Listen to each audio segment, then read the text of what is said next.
All right, Rabbi, say good morning. Let us begin.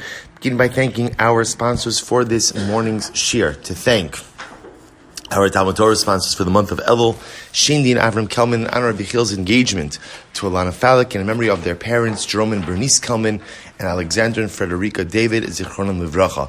To thank Barak, Maia, Sandy, Hoffman, Dora, Lemus, and Melamed for dedicating the shiurim this month in memory of Reuven ben Emanuel, zichronam livracha. To thank Ayal Sara Steinberg for dedicating the shiurim this month in the zechus refuah shelema for Shulamis bas Susha. Daf Yomi Shiur for dedicating the shiur this month in the zechus refuah shelema for Yehuda ben Michal. Our week of learning sponsors, Jeff and Karen Cohn, a commemoration of the yahrzeit of Jeff's mother, Elinor Cohn, Elka bas Binyomin Zvi, zichronam livracha. Our week of learning sponsors, Louis Goldberg, thanking Hashem for the engagement of his grandson, Eli Bogart, to Rivi Goloskov, daughter of Steve Goloskov, Mazel Tov. To thank Joseph and Ellen Miller, Iris and Ed Miller and family, Leslie and Adam Rosen and family, for dedicating the shiurim this week. Lezecha Nishmas, Richard Berman, beloved brother, uncle, Mirz Hashem, the Neshama Shtav and Aliyah, and the family in Nechama. With that, let us begin. So we have a great daf ahead of us today. Today's daf is Ayin Dalid 74, and we are picking up Mirz Hashem on the bottom of Ayin Gimel Amud Beis. We are going to pick up today Mirz Hashem. Let's actually pick up Esvei 2, 4, 6 lines up from the bottom. Last word on the line. Hopefully you did your homework a little bit. So the Gemara says as follows. So remember again, just to reorient ourselves a little bit. Actually, the truth is where we left off in the sugya. So again, it's 2, 4, 6 lines up from the bottom. Last word on the line, Esvei. So if you remember again, we had a statement of Rabbah. So let's take one more step back.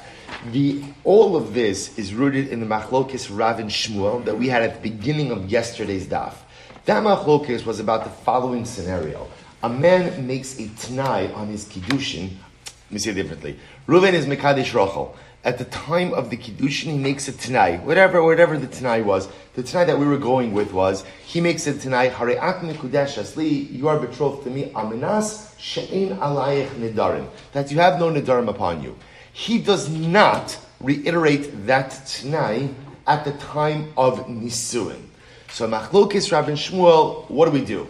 Is that t'nai, now, of course, fast forward, they get married, they do nisuin, and what do we discover? She has nadarim. So the shaila now is, what's the status of the marriage? So remember again, Rav said that she requires a get. Now, saying that she requires a get effectively means that what? That Allah Chalamaisa, the marriage is valid. The marriage is valid, and therefore, in order to dissolve it, you need a get. Rav's logic was, Ein Adam Oseh Be'ilaso Be'ilas Znus. Shmuel, on the other hand, held that Allah Chalamaisa, she doesn't need a get. Why doesn't she need a get? Because Shmuel held that once he made the t'nai at the time of Kiddushin, the t'nai does not have to be reiterated in order for it to stick. Once you make it at the beginning, right, the assumption is that ultimately it remains with every stage of marriage. And therefore it turns out that she does have the darim. Because she does have the darim, therefore Allah Chalamaisa, the marriage is void.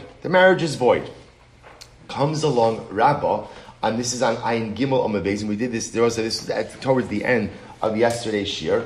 Comes along Rabbah, and Rabbah says, by the way, the machlokes Rav and Shmuel is only what Rabbah called Isha Achos. Now, for example, we'll say, what does that mean? I'm sorry, the machlokes is only about Isha Achos. Let me say it differently. The machlokes ultimately again is, so let me rephrase it in the positive. That according to Rabbah, Taos Isha Achos Kredasa Divrei Hakol Einot Tzricha Hemenu Get. So Rabbah said the machlokes in Rav and Shmuel is only in the case of, remember again, we had this yesterday, Taos Isha Achos Ke'ein Shtei Nashim. But in a case of Taos Isha Achos Kredasa, everyone agrees she does not require a get. Or to say it simply, what Rabbah holds is that in Rabbah's understanding of the machlokes, both Rav and Shmuel will agree that in a case where Reuven made a t'nai at the time of Kiddushin and did not reiterate the t'nai at the time of Nisuin, everyone agrees that ultimately what? The t'nai holds. That's what Rabbah comes along. So Rabbah wanted to reframe the machlokes, Rav and Shmuel, And in a case, Rabbi say, where Tanai was made at the beginning of Kiddushin, or at Kiddushin, and was not reiterated at Nisuin, everyone agrees that the Tanai is in effect, and therefore non-compliance with the Tanai ultimately voids the marriage. Okay, that's what we're up to. So the Gemara says, Eisvei. So I'll say the Gemara is going to ask a series of questions on Rabbah. So Eisvei, the Gemara is the Kasha, Modim Chachamim Rabbi Eliezer, Biktano, She'esiyavia, V'neskar Shavi Yisom Mechayevav. So we'll say a very interesting case. So the Gemara is the Kasha. The Chum agrees with Rabbi Eliezer in the following situation. Biktano She'esiyavia. So remember again, you have a Kitano whose father married her off. What's the status if the father marries off a Kitano? Kiddushin da'araisa. So what happens? V'niskarsha. They will say v'niskarsha. How does she get divorced? How does such a girl get divorced? Her father is makabel the get on her behalf. So so father married off daughter. We'll call her Rachel. Rachel's a Kitana. He marries off Rachel to Reuven. Then Reuven divorces Rachel. How does Reuven divorce Rachel? He gives Rachel's father a get on her behalf. Fine. Now we'll say, what's her status now? V'hisom b'chayi ha'av. Now we'll say she is called an orphan with a living parent. Why is she called an orphan with a living parent? Because although her father is alive, her father no longer has the right to go ahead and what? Marry her off again. Now what happens? V'echzira. So we'll say, interestingly enough, what happened over here? So ultimately, again, Rashi says v'echzira, 3 lines up from the bottom. V'echzira, first of all, take a look at the previous Rashi. V'yisom b'chaya, 4 lines up in Rashi. Af b'chaya v'ya hikisom, l'fi shiyatza merushusom minisuin harishonim. V'shuv ein lo zechus ba l'kabel kiddusha. So we'll say, this is a concept we've seen many times before. We saw it a bunch of times in Yevamis, that essentially, once a father marries off his daughter, and she enters into nisuin, even as a kitana, he loses rights in her. To the point that even if she is divorced as a kitana, he no longer regains his rights. That is called a yisoma b'chaye aviyad. Orphan, an orphan with a living parent. So now what happens? V'echzira, now look at Rashi once more, v'echzira, b'katnusa, u'mais kitana neklum. So we'll say now what happens? What happens? She goes ahead and she gets remarried as a kitana. She gets remarried as a kitana. So watch this. V'echzira, so we'll say, so now I play this out. Okay, just to follow the progression. Father marries his minor daughter Rachel off to Reuven. Good. Kiddushin da'araisa. Beautiful. What happens? Reuven divorces Rachel. Not so beautiful. She's still a kitana. But her father receives the get on her behalf. Once the father receives the get, that's the last right, so to speak, the father has in his daughter. So now she's a yisoma b'chaya biha. Rachel gets married again. Herself. What's the status of that marriage when she gets married again herself? Right? Pretty much nothing. Right, nothing. It's not even like a case of where her mother or her brother marries her off. At least there is Kiddushay D'Rabbanan. Nothing. What happens? She marries, okay, we'll say Shimon. What happens? Now Shimon dies without children. Ultimately, again, she does Chalitza. And she does not do Yibum. So Rabbi says, I'm sorry, she remarries Reuven, I'm sorry. The case is where she remarries the man who she divorced. So now what happens? She remarries Reuven, right? And now Reuven dies without children. What's the halacha in this case? Ultimately, again, she has to do chalitza. She cannot do yibum. Why? This is very interesting. Because Rabbi say her gerushin, her divorce, is a biblical divorce. But her remarriage is not a complete remarriage. So Rabbi say, when is this true? Because Rabbi say, remember again, think about this. Her remarriage to Reuven at most is what? At most is D'Rabbanan. So when is this true? So it's interesting. So you have a biblical divorce, and at most a rabbinic marriage. So the Gemara says, now look at Rashi for just a moment. Shegerushem gerushin gemurim v'ne'esra alav iser kares machmas gerushas ochiv shaTorah amra ervas achicha ve'in chazarasa gemura lachzor lios isha v'mogomes. So let's listen to this. So once Reuven divorces Rachel, so ultimately again Rachel becomes Asura to Reuven's brother, right? To Reuven's brother. Now granted they get remarried, that's very nice, but Lamaisa again, a Kiddushin D'Rabbanan doesn't have the ability to set aside an Isser D'Oraisa.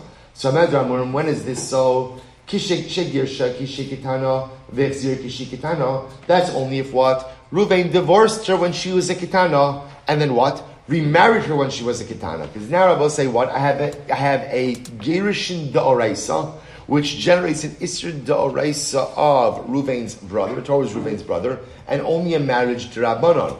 Aval Girsha Kishi Kitana, Vechzer Kishi Gidola. But if Reuven divorced Rachel when she was a Kitana, and remarried her when she's a Gidola, in that case, I will say, then what? Then what? The marriage is a D'Oraisa marriage. Oshech Zira Kishi Kitana, the Gadla Etzlo.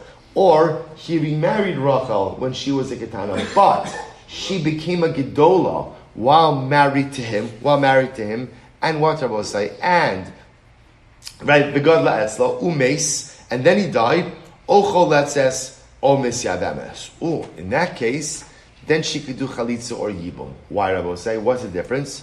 Because in those cases, now she has a biblical marriage as well. Now the Gemara says as follows: Mishur Eliezer Omru, in the name of Rabbi Eliezer, they said, top of Ayin Dalit, Cholet says v'lo misyavemes. I will say Rabbi Eliezer says even in this case, even in the case either where he remarried her when she was a Gedola, or he married her as a Ketana, but she became a Gedola while married to him, Rabbi Eliezer still says she has to do Chalitza and she can't do Yibum. She can't do Yibum. To which the Gemara says, but 1 second. V'ha-ha-ha. Now I will say in this case, let's analyze it for just a moment. Let's take a look at this. So we'll say now we have effectively two cases. Case number one, Reuven was married to Rachel as a Ketana, right? Rachel's father married Rachel off to Reuven as a Ketana. Now what happened? So watch this. Now what happened? Case number one is now Reuven divorced Rachel. Okay, so we'll say, so now what happens? Reuven remarries Rachel. So case number one, where Reuven remarried Rachel, Reuven then died while Rachel was still a Ketana. In that case, everyone agrees that what?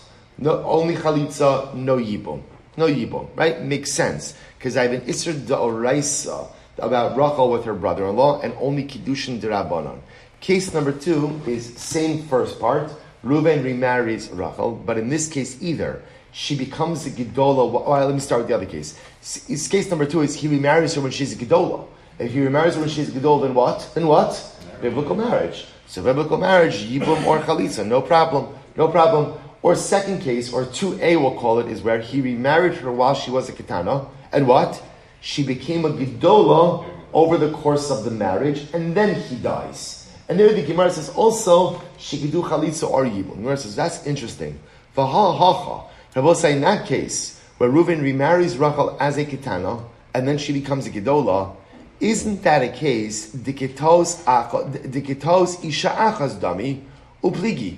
I will say, isn't that a case? Look at Rashi. V'ha-ha-ha. Gabi echzira kishi Ketana v'gadol etzlo, where he remarries Rachel as a Ketana, and then ultimately she becomes a Gedola. Ditos isha achasi tos kidushe Ketana. Then I will say, here's what's interesting about that case. That's a case where he marries her as a Ketana, and now she goes in and she becomes a Gedola. Then I will say, that's an interesting case. Why? Because the first bia that he's having with his remarried wife is as what? As a Ketana. Then I will say, so now, in order,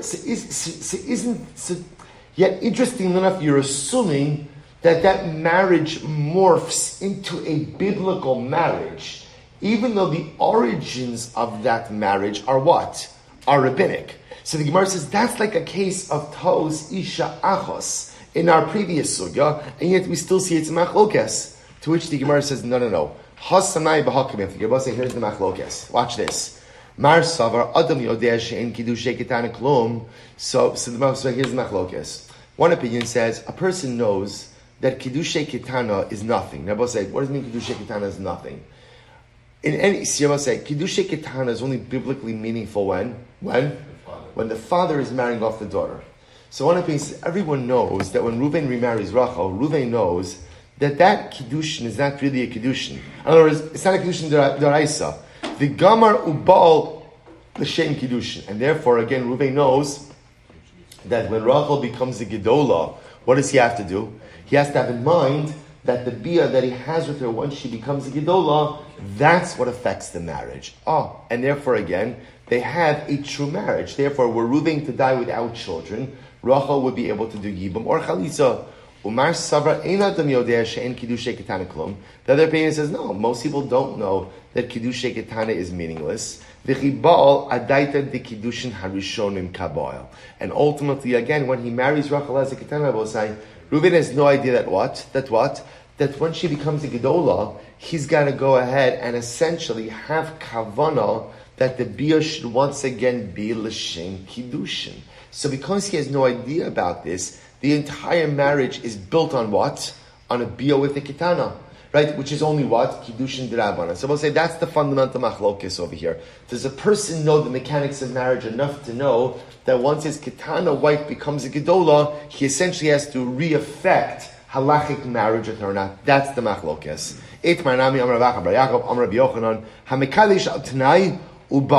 So we'll say, here we go. Everything comes back to the same case. A man does kiddushin with a tanai ubal. And then he has relations with her. I'll say, but at the time of relations, the time of nisuin, what doesn't happen? He does not restate the tanai. So what happens? So divrei hakol eino tzrichei men get. Everyone agrees that since he didn't restate the tanai, even though he didn't restate the tanai at the time of nisuin, nevertheless the tanai is in effect, and therefore non-compliance with the tanai causes the dissolution of the marriage even without a get. Eisvei, is that true? Eisvei v'achabred Ravika Barak say. So it says the Gemara, Barak say, Chalitza mutas kshera. Listen to this. A mistaken chalitza is kasher. Ezui chalitza mutas. So we'll say, what's an example of a mistaken chalitza? This takes us back a little bit. Amrei shlakish kol she'omer lo chalotzla ubekach atakonsa. Okay, here's a pretty good example of a mistaken chalitza. Right? We tell the brother-in-law, do chalitza with your sister-in-law, and through this you'll become married to her.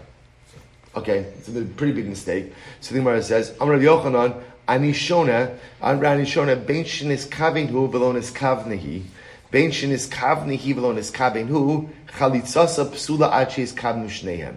So Rabbi says, listen to this. Rabbi Yochanan says, no. I think the halacha is like this. Whether, again, I will say, Rabbi Yochanan says, in order for Chalitza to work, both of them has to have explicit kavana. So I will say,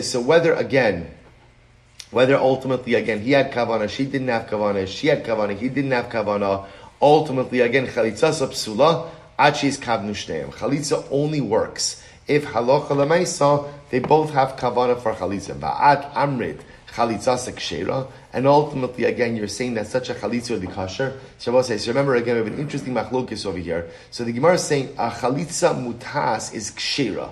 Chalitza mutas is kshera. So the Gemara says, what's a chalitza mutas? So Reish Lakish says, an example of a mistaken chalitza is where he thinks chalitza affects marriage. Even though he thinks chalitza does the opposite of what it actually does, it still works. Rabbi Yochanan says, what are you talking about? Whereas we hold that in order for chalitza to work, both of them have to have the correct kavanas. And you're seeing that literally where he has the opposite kavanah will work.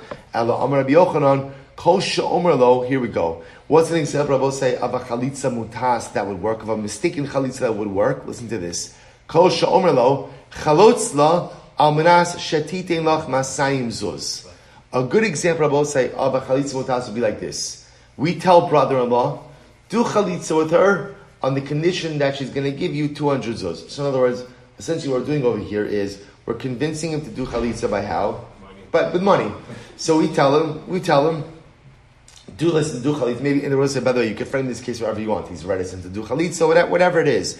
So we tell him, do chalitza on the condition that you're going to receive 200 zuz. And then what happens after he does the chalitza? What does she say? Sorry, not going to do it. That's called the chalitza mutas. He did chalitza with the, I will say, essentially, look what's happening over here. He did chalitza with the tanai. And I will say what happens. The tanai is not fulfilled, but nevertheless, what's the halacha? The chalitza is kosher. The chalitza is kosher. So chalitza al tanai, and the tanai was not fulfilled. The chalitza is still kosher. Alma, what do you see from here? Kevan da'avid maisa achule achlo l'tanai. They will say, watch this. This is incredible. So now says the Gemara, what do you see from here? That when you make a tanai, but then you do an action without that tanai, the action stands even though the tanai does not. Right? Even though the tanai has not been fulfilled. But I'll say, because watch this case, right? Reuven says, I'm doing chalitza on the condition that I get 200 zuz. Right? And then what happens? Reuven does the chalitza, he does the action, and what? The money was not given. What's talacha? The chalitza still works. So I will say, so therefore, every single time you make a condition, but then perform an action without the condition, ultimately the action still stands. The Gemara wants to suggest, Hachanami, Kevan Debal, Achuli Achli L'Tnan. So we'll say, let's go back. So remember again, we're back. Everything, all roads lead back to the last line of Ayin Beis and Beis, 72b. But I will say, we are plagued by a fundamental question. It's been following us through the last blot. Reuven says to Rachel, Hari'at Nikudeshes li amanats she'ein alayich nidarin. Become Nikudeshes on the condition that you've made no nidarin. And then Rabbi will say what happens. At the time of Nisuin, he does not restate the Tanai. Now what happens? He marries her. Chuppah, Bia. So Rabbi will say, now it turns out that what? She has nidarin. So what's the status of their marriage? Well, it sounds like based on what we just know, what's the status of their marriage? Halachically valid marriage. And if they want to dissolve it, then what? Let her acquire a get. You made a Tanai. It's true you made a Tanai. But because you did not restate the Tanai at the time of the mice, at the time of the action, it sounds like what essentially, you've yielded on the Tanai. You've been mevatel the Tanai. You've foregone the Tanai. Foregone the Tanai. All right, well, you let go of the Tanai. Says the Gemara, Hachinami, Kevan Debail, once the husband engages in an action of Bia, ayin nisuin, Achuli Achloi Litinoi, ultimately, again, you have forgiven the Tanai. So it sounds like we've resolved the issue. Amarle bar be Rav Shapir Kamrit. Do you think that makes sense? Michti. Let's analyze this. This is fascinating. Michti kol Tanai mehecha gaminan. So we'll say this is great. A very yesodistic Gemara over here. Where do we learn out the concept of Tanai? Or we'll say in general. When I say the concept, where do we learn out the halachos of Tanai? The halachos of making conditions. Where do we learn that from? Mitnai b'nei Gad b'nei Reuven. So I will say the paradigmatic example of Tanai is the Tanai that Moshe Rabbeinu made with b'nei Gad b'nei Reuven. What was that Tanai? That Tanai ultimately, remember, b'nei Gad and b'nei Reuven, they want to occupy. I shouldn't use that word because that's a bad word, right? They want to settle. They want to settle the Transjordanian lands, right? They say they have large flocks. They will say they have large flocks. The Transjordanian lands were well-watered lands, lush lands. They want to stay there. And make that their Nachal and Eretz Yisrael. They will say, by the way, parenthetically, ever wonder why did Bnei Gad and Bnei Reuven have such large flocks and everyone else didn't? In other words, like what do? They invested, right? They're in the desert for the last 40 years. They say, how do they have larger flocks than anyone else? So also when something amazing the Surah bring down, Bnei Gad and Bnei Reuven possessed incredible emunah. And therefore, again, they refused to eat their livestock. Instead, all they wanted was to subsist on the man. The other Shvatim wanted meat in addition to the man. So they slaughtered livestock. Right? Therefore, again, their flocks were depleted. Bnei Gad and Bnei Reuven was such ma'aminim. They felt that the man was such a gift from the Ribono Shel Olam that why should we eat basar when we have man? As such, they had the largest flocks within Klal Yisrael. And Abba said it's important to know, because remember, when Moshe Rabbeinu hears their request, he takes it as a lack of emunah. And nothing could be further from the truth. They were the greatest Baal emunah. They didn't want to eat anything other than man. That's why their flocks outnumbered everyone else's. But what they wanted to do was to make the Transjordanian lands part of Eretz Yisrael as well. And Abba said, I'll tell you, that Baruch Hashem they did, because remember something amazing. We always speak about the fact that Moshe Rabbeinu didn't get to go into Eretz Yisrael, and I will say to a certain degree, it's not a totally true statement. Moshe Rabbeinu stood in the Transjordanian lands. Those lands ultimately become the tribal portion of Bnei Gad and Bnei Reuven and Chatzi Shevet Menashe. So I will say the Moshe Rabbeinu actually stood in land that would ultimately become part of Eretz Yisrael. He didn't get to cross over the Yarden. That is true. He didn't get to cross over the Jordan. But where Moshe Rabbeinu stood actually becomes part of Eretz Yisrael. Now again, it only becomes part of Eretz Yisrael retroactively, as we'll discuss in just a moment.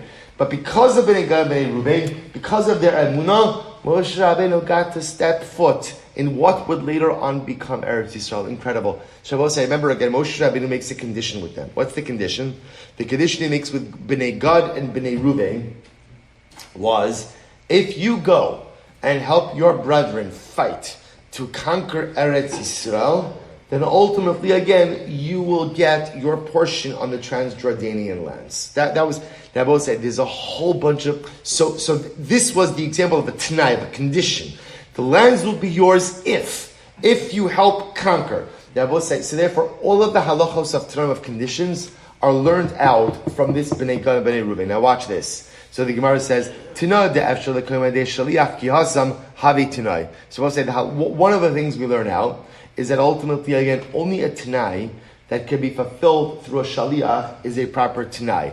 Now we'll say, where do we get that from? Because Moshe Rabbeinu didn't administer or didn't oversee the execution of the t'nai. Who did? Yoshua. So one of the things we learn out is that a binding condition has to be something that can be delegated, right? To which the Gemara says, "Havi t'nai, t'nai de lo efshar lekayume ayedei shaliach ki hasam lo havi t'nai." Rabbi say, by the way, do you know why the t'nai by chalitza doesn't work? It's not because he was mochal on the t'nai. It's because such a t'nai is invalid. You can't make a t'nai attached to chalitza. Why? Because chalitza is something that you cannot delegate. Right? The surviving brother cannot say, listen, I've got a busy day at the office. Do me a favor, stand in for me. Right? Just let her spit in your shoe. Right? And then that's it, right? I would say, so you can't do that. You can't delegate chalitza.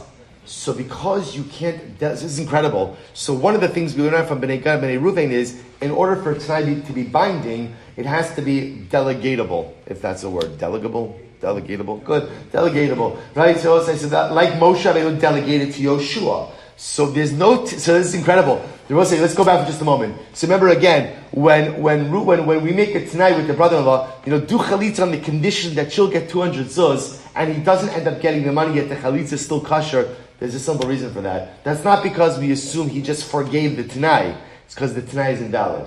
Because any t'nai, ultimately, again, that can't be assigned to another party or delegated, ultimately is not a valid t'nai. It's incredible. The Gemara says, 1 second. V'habiyah de la'efshar lekayume ayedei shaliach ki hasam v'kahavi t'na. 1 second, I will say, I can make the same argument ultimately again about biyah, right? Ultimately, again, I will say that, remember, that if a man goes ahead, so let's go back for just a moment.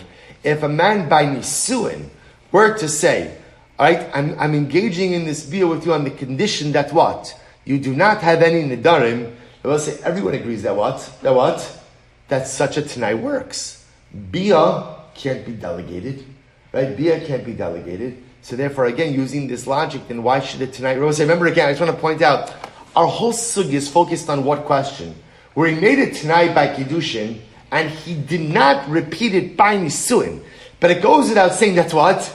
That if he repeated it by nisuin, everyone agrees that what? That the t'nai works. But 1 second, based on what you just said, I will say, any t'nai that can't be delegated to someone else is not a real t'nai. If that's the case, how's the t'nai? To which the Gemara says, no, listen to this. To which the Gemara says, Hasam mishum de iskish havios la'adadi.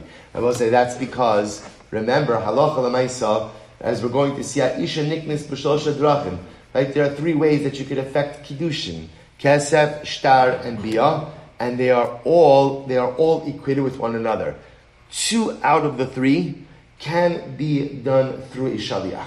See, even though biyah can't be done through a shaliach, halacha l'maisa, the other 2 can, and they're grouped together. So when we look at the institution of kiddushin or the institution of nisuin, ultimately, again, those things can be done ultimately through a third party. Therefore, a t'nai will work. So we'll say, I just want to point out, Kesuvos is called shas katan, ultimately, again, because, remember, you see these concepts, and they're sprinkled all over. We always say, but this concept of a t'nai, t'nai is learned out from Bnei Gad and Bnei Reuven, and there are so many halachos. It has to be a t'nai kafel, phrased in the positive and in the negative, so many different things. But here's such a fascinating idea.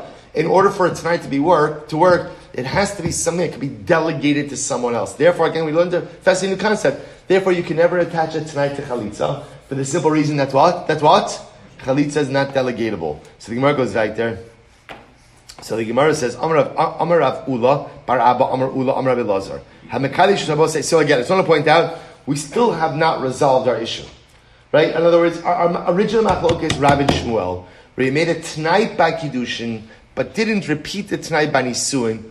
What happens there? That's still our same machlokes Rab and Shmuel. We have our qualification of Rabbah, but we're still in this. So here we go. Amar Rav Ula bar Abba, Amar Ula, Amar Rav Elazar, HaMekadesh Milva. Very interesting case. Let's say you're Mekadesh a woman with a loan. And I will say, this is a great case. How does this work? Rashi says, B'milva, Shemacha la milva shechayev eslo. V'amrina b'kedushan de'ina mikudeshes, d'mishum d'misha shalavsa nitna lotza, or b'shus. Well, say this is great. This guy is a real romantic. Listen to this. Reuven lent Rachel $1,000. $1,000. So he comes over to her and says, you know what? Here's the deal. Let's get married. I'm not getting you anything. But you could keep the loan. You could keep the loan. That's Mekadesh b'milva. So what's that? That's Mekadesh b'milva. Mekadesh b'milva. Uba'al al Tanai.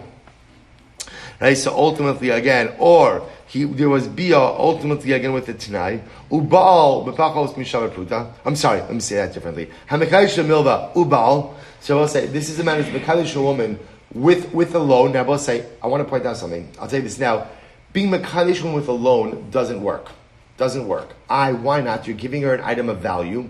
Rabbi said there's a concept by loans, fascinating concept in halacha, that when you lend someone money, interestingly enough, that money becomes theirs. It's theirs. And what? At the time of the due date, ultimately, again, they have to repay you the money. But over the duration of the loan, the money belongs to the borrower. So I'll say, I think something interesting. Let me just show you where this comes up. Imagine for a moment, I lend Reuven $1,000. 10 $100 bills.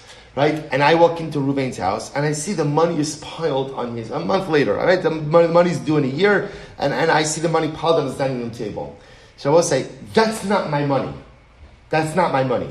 The moment you loan someone money, this again was another Shas idea, it's called milva lahotza nitna. Ultimately, again, a loan becomes literally for the use of the bar, becomes his money that is due at a later date. Therefore, you can't be Mekadesh woman with a loan. Why not? Because halachically, essentially what? You're not giving her anything. The money, so to speak, already belongs to her. It's interesting to look at. The money belongs to her. Ultimately, again, it's just she has to pay you back at a later date, but the money that she has in her possession is already hers. So watch this case. So in this case, ultimately what happens, so he's Mekadesh her with a loan, ubal, but then ultimately there's bia, there's nisuin, or al Tanai, he's Mekadesh her with a Tanai, ubal, and then I was saying in all of these cases there's nisuin, right? Ubal, there's bia afterwards, pachol is mishavar pruta, or he's Mekadesh her with less than a shavar pruta, ubal, and there is bia. In all of these cases, divrei akol tzrichim and a get. Because in all of these cases, if they want to get divorced, they require a get, which is another way of saying what? Marriage is good. Marriage is good. Very interesting. Marriage is good. So let's analyze. I'm Rabbi Yosef bar Abba Aram Menachem Aroyami Hamakal Shavachos Shishav Pruta Ubal Tzrichim and a get. So let's listen to this. So Rabbi Yosef bar Abba Sinner of Rabbi Menachem named Rabbi Ami. Ultimately, again, only in the case of a man who is mekadesh with less than a shava pruta, only in that case do you require a get. Baha hu delo tai, aval bahanach tai. I will say ultimately again, here's the difference. Everyone knows that Allah Lamaisi can't be mekadesh with less than a shava pruta. Everyone knows that. And therefore, again, in the case where there's a bia, his intention is for the bia to go ahead and affect a true kiddushin, and ultimately later on in nisuin as well. But in the other cases, people make mistakes that these things could work for a kiddushin, and therefore ultimately again, it's a flawed marriage. I'm Rav Kalman Akiva Kovacs, hamekadesh al Tanai ubal tzrichim meneget. So we'll say, let's analyze this case. Now, we'll say the one that is most important for us is the case ultimately al Tanai ubal. Right? So we'll say, so just to understand what that case means. A man is mekadesh with a Tanai, the condition. Then there's bia. Right? The condition is not restated at the time of bia. And then after bia, it turns out that what? The Tanai was not fulfilled. So what does the Brisa say? The marriage works. The marriage works. That's the case we're focused on right now. So now let's analyze. So Amar Rav Kalman Akiva Kovacs, hamekadesh al Tanai ubal tzrichim meneget. So we'll say if a man is mekadesh al Tanai, and then again, then there's bia, and the Tanai is not restated at the time of the bia, but then I will say after they get married, the Tanai was not fulfilled. Tzrichim meneget. She requires a get. In other words, that the marriage is valid. So zeh hayamaisa. This actually occurred. V'lo haya koach bechachamim lo tzia below get, and the Chachamim did not have the ability to go ahead and extract it from the marriage without a get. In other words, I will say, I just want to point out what's happening over here. The Gemara seems to be going in the direction that if a man is mekadesh a woman with a tanai, whatever the tanai is, we'll just go with our tanai, right? You are mekudeshes to me on the tanai with the condition that you have not made any nidarim, okay? Then there's bia nisuin, right? Without a restating of the condition. Then after they get married, it turns out that what? She made a nidarim. What kind of nidarim? I'm not going to eat meat. I'm not going to drink wine. I'm not going to wear colored clothing. All the afflictive nature nidarim. What's the halacha, Rabosai? What's the halacha? They're still married. They're still married. And if they want to dissolve the marriage, they require a get, which Rabosai seems to once again lean in favor of Rav. And what's the logic? Ein adam oseh bi'ilas or bi'ilas znus. A man does not want his act of relations to be an act of znus. And therefore, again, essentially, he forgives the Tanai. Then I both say, good, that seems to be where we're holding right now. So the Gemara says as follows. So the Gemara says, good. La'fuke me'haitana, da amrav Yehuda Mishur Mishmal. V'hilon is pasasura.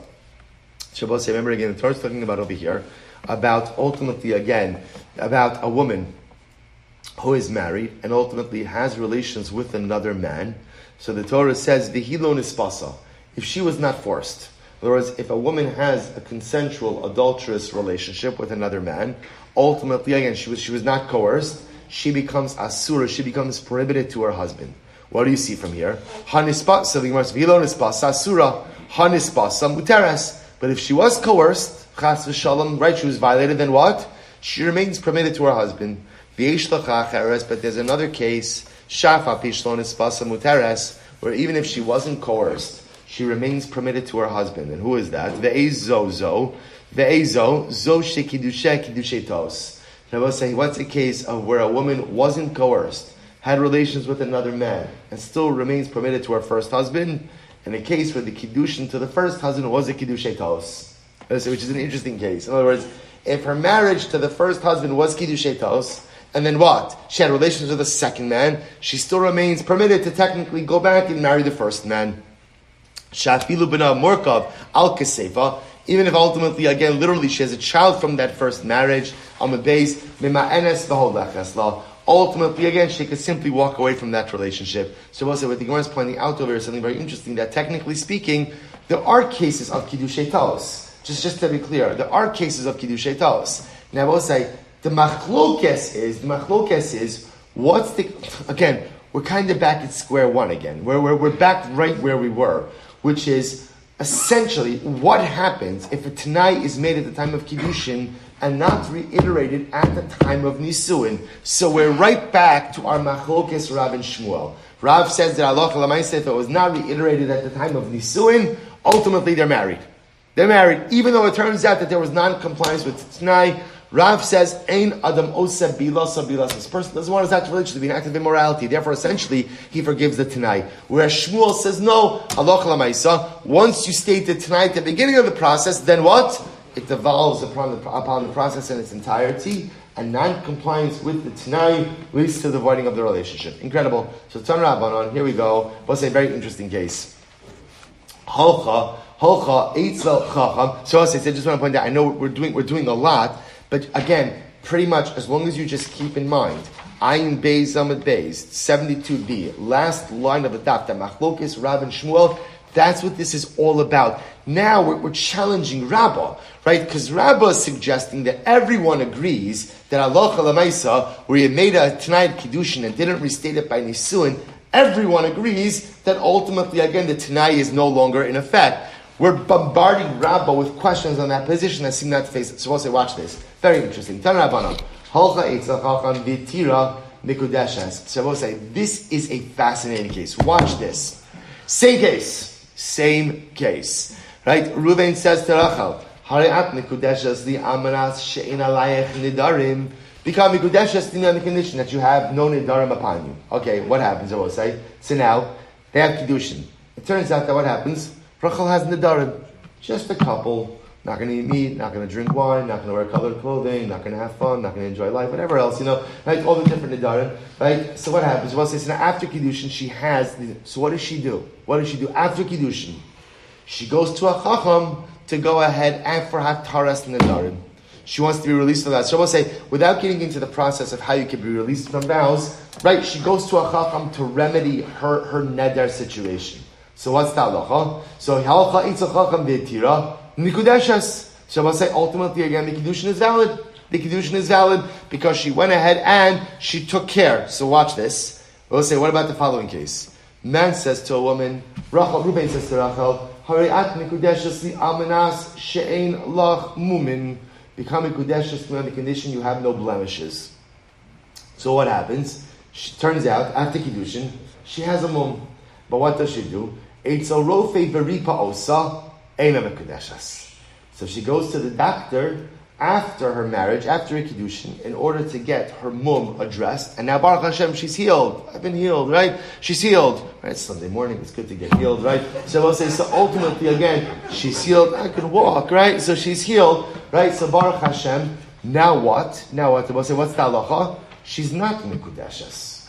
So you hear the two cases? So ask the Gemara, ma bin chacham l'rofe. So we'll say, I just want to point out what a fascinating case this is. So case one, Hariat mikudeshes li amanas she'ein lach nidarim alayich. You have no nidarim, right? She has nidarim.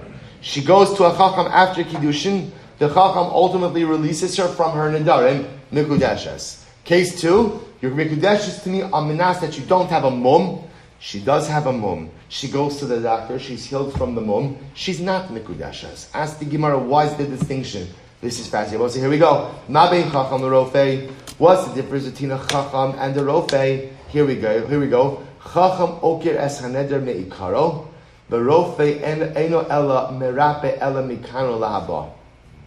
And we'll say here's the difference.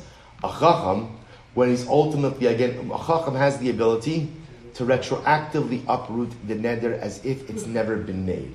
Then I will say there are technicalities. There's hataras nedarim, hafaras nedarim. Okay, leaving that aside, the point over here is the concept of annulment or even revocation of vows has the ability to retroactively uproot the neder. Retroactively uproot it means that what? It was never made. If it was never made, then at the time of kiddushin, did she have any neder upon her? No. Contrast that, I will say, with what? With being healed from a mum. What is being healed, right? I will say, when you are healed from your mum, right? Ultimately, again, what does that do?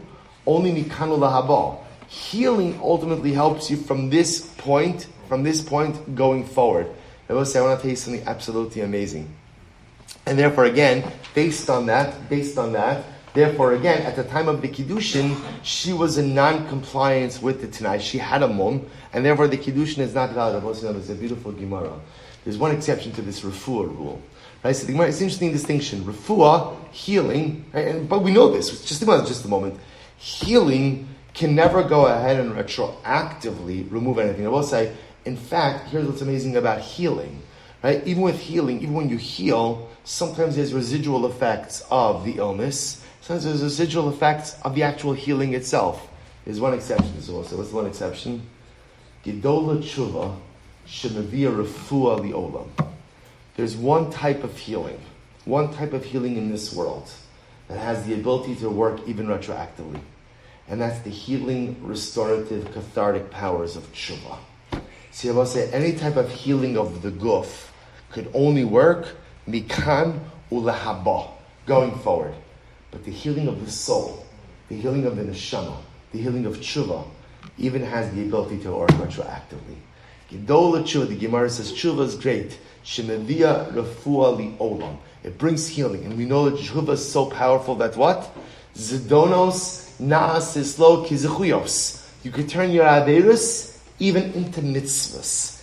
Physical healing has limitations. Only works mikana lahaba. Spiritual healing could even work retroactively. So the Gemara says, "V'atanya eitzel chacham ve'etira eitzel rofe veripa osa eina mikudeshes." I have a brayso that says that if she went to the chacham to be released from the neder, or she went to the doctor to heal her eina mikudeshes, that it doesn't work. So what's going on? It's contradiction. Amar Rabba lo kasha harei meir harei Rabba Lazar.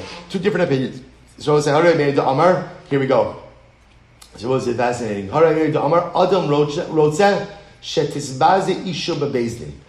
is of the opinion that a man wants his wife to be degraded in front of the Beis Din. I will say, it doesn't actually sound as bad as it sounds, right? Or it's not as actually bad. However, what it means is Rabbi Meir it's considered to be humiliating or degrading for a woman to have to go to Beis Din for annulment or revocation of her vows. So we'll say whether it's that like she has to disclose her vows, or again she's a woman coming into the company of men. Either way, it's something uncomfortable. Rabbi Meir says a man doesn't mind if his wife has to suffer that discomfort, ultimately again for the greater good of their marriage. And therefore again, if her vows have the ability to be revoked, Rabbi Meir says husband is totally okay with that. So the Gemara says, Rabbi Lazar is of the opinion that no, a man doesn't want his wife to have to go to Beis Din. Therefore, Rabbi say again, here's a distinction. According to Rabbi Meir, if Reuven says to Rachel, "Hari'at mikudeshes li amenas she'in alayach nedarim," become mikudeshes on the condition that what you have no nedarim, and she does have nedarim, but she's willing to go to Beis Din to get those nedarim revoked. According to Rabbi Meir, fine, husband is okay with that. Your wife is going to be embarrassed. Okay, so she'll suffer a little bit of embarrassment, ultimately for the greater good of the marriage. He's willing to deal with that. Rabbi Lazar says, a man didn't sign up. I don't want my wife going to Beis Din. I don't want that. And therefore, if it turns out that you have Nedarim, even though you can get them revoked in Beis Din, the marriage is still void. The marriage is still void. So it's fascinating. So the Gemara says, so Rabbi say, Maihi. So what is this case? Here we go. This nan. Very interesting, I will say. Let's at least, we'll begin this today. Maihi. This nan. Hamotzies ishto mishum neder lo yachzir. Mishum shemra lo yachzir. So I will say, this is another fascinating halacha. We'll see this in the Maseches Gin. If a man divorces his wife because of a neder, he is not permitted to remarry her. Similarly, if he divorces her because of a shemra, a bad reputation, he is not permitted to remarry her. And I will say, what's the chap over here? Generally, the halacha is, unless you're a Kohen, if a man divorces his wife, right, and then has a change of heart, you're allowed to marry her remarry her, as long as what? She didn't marry anyone else in the interim. There are two exceptions to this rule. If a man divorces his wife because she made a particular neder, because she made a particular neder, right, or because of a bad reputation, he's not allowed to remarry. Now, we'll say, what are we concerned about? Here's what we're concerned about. Let's play this out. So let's say, ultimately, again, Reuven divorces Rachel because she has a bad reputation. He heard some negative rumors about her. Then, okay, so they get divorced. Rachel remarries, and now it turns out that the rumors were unequivocally false. What are we concerned about? That Reuven's going to say, had I known that the rumors were false, I would have never given you a get. And I will say that's a very scary halachic reality. Why? Because now that could potentially undermine the authenticity of the get. Same thing with the neder. Right? Reuven divorces Rachel because she made a neder. Then after they get divorced, Rachel gets the neder revoked or annulled. And Reuven says, had I known that you could get the neder revoked or I would have never divorced you. Very scary, because what does that do? If she gets remarried, that casts a pall upon the validity of her second marriage. So we'll say it's fascinating. So essentially what Chazal did was like this. Reuven, if you are divorcing your wife, either because of an neder or shemra, we make it unequivocally clear to them at the time of the divorce that this divorce, all sales are final, right? All divorces are final, right? This is it. Understand that when you go ahead and you divorce her, you waive your right of remarriage. It's fascinating. So the Gemara says, so Rabbi Huda says, it depends. Kol neder sheyadu barabim lo yachzir. Rabbi Huda says, if it's a neder, ultimately again that the rabbim know about, then ultimately that's the type of marriage he can't remarry her. Lo yadu barabim yachzir. But halacha l'maisa, if it's a neder that the rabbim did not know about, then ultimately what? You can't remarry. Look at Rashi. Rashi says over here, so Rashi defines that as any neder you made in public that people know about. Lo yachzir. Kasavar timer shloyu prutos b'nedarim. So okay, we're going to leave this. So Emanuel says, kol neder shetzarech hakiras chacham lo yachzir. If it's any neder, ultimately again, that requires the intervention of a chacham, that's the type of neder where if he divorces her because of it, he cannot remarry her. But it's a type of neder that doesn't require chakiras chacham. Ultimately, again, he can remarry her. Amar Rabbi Elazar, lo asru tzarich ela mipnei she'eino tzarich. Rabbi Elazar says ultimately we only answered the case of a neder that requires chakiras chacham because of the case of a neder ultimately that doesn't require chakiras chacham. So we'll stop over here for today. I'm leaving you a little bit on the middle of this sugya. We're going to go back in tomorrow's daf and focus a bit more on the statement of Rabbi Yehuda. But I will say, I just want to point out the good news is we did a lot of Gemara today, right? And Baruch Hashem, we are caught up with the rest of the Daf Yomi cycle. Baruch Hashem. Right? The good news is we also saw a lot of fascinating pieces. What's the bad news? The bad news is we're actually not really any further in solving our fundamental question. I shouldn't say that. We are a little bit further. Because they're both saying the truth is, should I just give it to you now? I'm going to give it to you now. Because the truth is, I want you to end off with something solid. Because now, by the way, now we're making a little bit of a sharp neder detour, right? Because now we're going to be heavy into Nedarim only for about 10 lines. But I will say we're leaving with Rabbi Yehuda. So I will say, so now what I want to point out is like this. Let's pause. I want to end up with a piece of halacha l'maisa. Back to Rav and Shmuel. Let's say never again. Man makes it tonight. Hariat nikodeshas li almanach she'in alayich nedarim. Right, I'm being mekadesh on the condition that what you have no nedarim upon you. And then Rabbi will say, then what happens? Then at the time of nisuin, he doesn't restate the neder. They get married. Chuppah, bia. What does she tell them? What does he find out during Shara Brachas? What does he find out? She has nedarim. Right, they're serving fleishiks at the Shara Brachas. She's not eating. Right, she orders a salad. Says, what's going on? First, chas v'shalom, he's afraid that she's a vegetarian. Chas v'shalom, lo alinu rachmana litzlan. Right, so I'll say then she turns out that no, even worse. I'm an adronis. I don't know if it's worse. Right, I made a neder. So I'll say, see now, what's the shaila? Right, he finds them in the middle of Shara Brachas. What's the shaila? What's the status of the marriage? So I'll say, listen to this. Shulchan Aruch. Even HaEzer, Simin Lamid Ches, Sif Lamid Hey. Here we go. The Gemara says, Lefichach. It's a longer Shulchan Aruch, but I'm just thinking of the conclusion. Lefichach, HaMekadesh Al T'nai, O Baal Stam, O Kines Stam. This is our case. A man does Kiddushin with a T'nai, but then either the Bia or the Nisun, because remember, Nisun can be affected by Chuppah as well. Goes to the chuppah, stam, bia, stam, in other words, doesn't restate the t'nai at the time of nisuin. What's the halacha? Get ready? Ready for it? Hare zu tzricha get.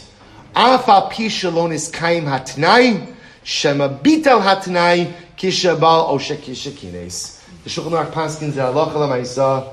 If you don't repeat the t'nai at the time of nisuin, we essentially assume that halacha l'maisa you went ahead and negated the Tanai. So the lack of restating the Tanai at the time of Nisuin. Now, I want to point out over here, the Shulchan Aruch doesn't go ahead and he says Shema Bital HaTanai Kishavashkenes. Maybe you were Mavatal the Tanai. Maybe the fact that you didn't restate it at the time of Nisuin ultimately makes it as if you were Mavatal it. In other words, if you really cared about it all that much, you learned Daf Yomi, you know that you should restate it at the time of Nisuin. The fact that you didn't restate it at the time of Nisuin indicates to us that perhaps you were Mavatal it. Now I will say perhaps it's not definitive, but perhaps is enough to tell us what? That if you do want to dissolve this marriage, ultimately what? Halacha l'maisa, you need a get, which will say essentially means that Shulchan Aruch and the Rambam passes the same way. Here it happens to be the Shulchan Aruch is a bit more explicit than the Rambam. We pass now halacha l'maisa like Rav. Therefore, again, failure to restate the Tanai at the time of Nisuin essentially allows us to assume that you are Mavatal the Tanai. Therefore, the marriage is a regular marriage. This solution will require a get. I will say shkoyach. Let's stop by for today. Should make a scene on the sugya, yeah. We're not finished with the sugya. I gave it a little bit early, but okay. All right, Chavra on Zoom. Have a great day, everyone. Wonderful to see everyone.